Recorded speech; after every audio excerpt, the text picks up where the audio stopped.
So when we talk about hard times and working through difficult things, I think that's all I've experienced in life sciences. I moved on to raise money for a cell therapy tools company in the cryopreservation space, where I was the intro CEO.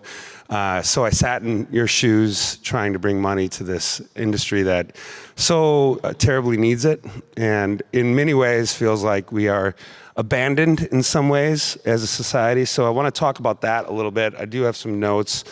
I promise I won't go in too deep, but what is BLPN, or bullpen? For those of you who know baseball, the bullpen is a sacred place for pitchers. And we are in your role, the reason you're here is we're selling something, right? We're selling, I think, something that has a better ROI than any other industry can provide, and that's an eternal ROI. And when we get together and we talk about the hard things we're going through, others don't really understand what we're doing.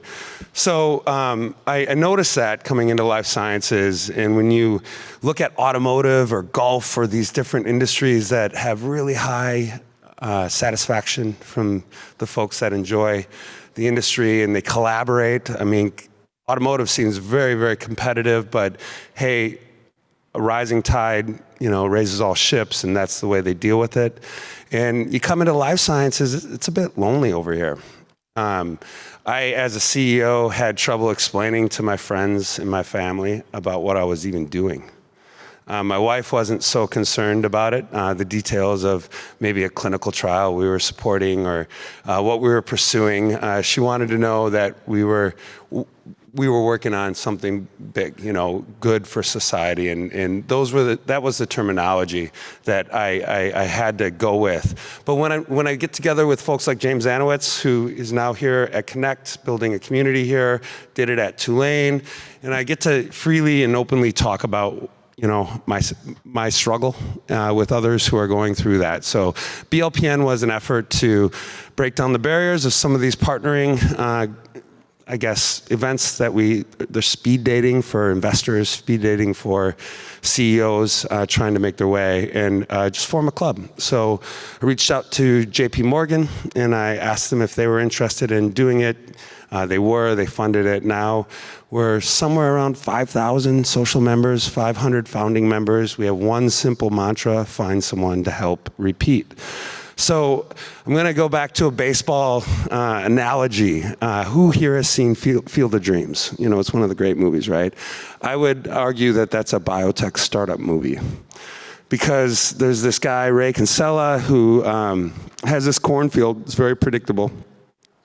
He knows what the yields will be. They know how to value it. They know how to work it. It pays the mortgage. And he plowed up his cornfield because he had a whisper in his ear, telling him that if he built it, they would come.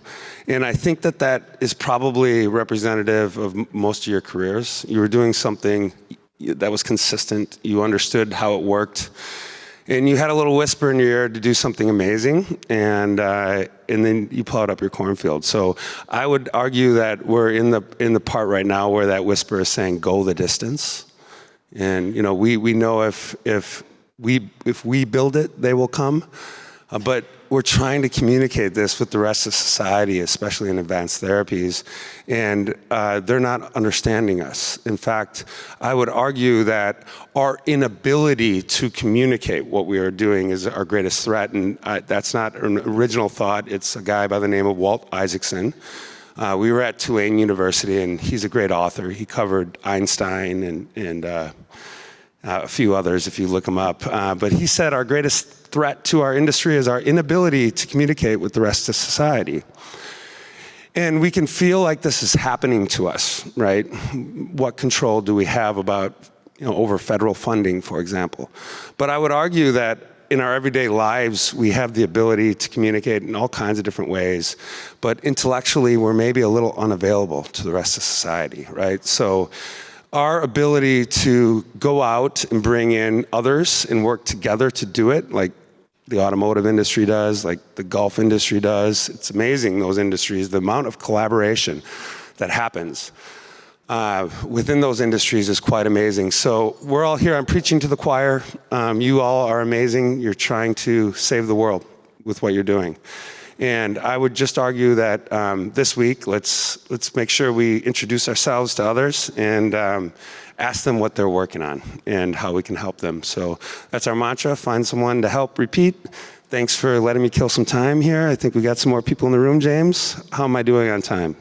Good, you got 5 minutes. 5 minutes, okay. Well then, I'm gonna go into the next piece here. Who here is raising money? Raise your hand, please. Okay, I would guess that the majority of us are raising money. If you're brave enough, raise your hand if you're deploying money. I am a little bit, right? Even if it's a little bit, okay. Raise your hand if you care about this industry and the funding. I think we'll all raise our hand there, right?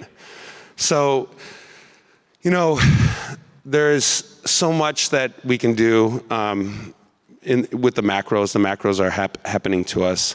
But I would argue that on the nano side of things, that high net worth individual who is investing hundreds of millions into real estate, into SaaS, into space, into crypto, that we have a duty to bring that person to life sciences, to introduce them to our friend who's working on something that is going to save someone in their family. However we need to do it, that's our mission. I know today we're going to talk a lot about some of the difficult things we're going through as an industry, but you know, I would encourage you to think about how you can lift us up individually.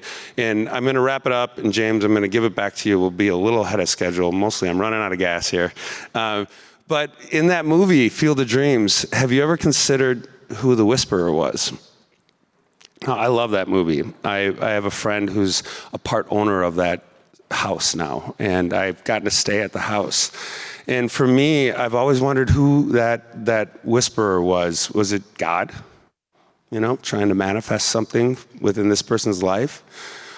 Was it Ray Kinsella, in his inner voice, trying to get him to do something that you know, he's dreaming of and wants to make his life complete?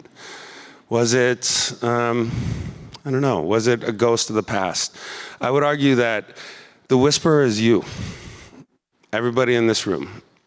Your ability to get somebody to build it so that others will come, and your ability to get them to go the distance, and our ability to support each other through that process is most important. So James, come save me. I'll give you the mic back.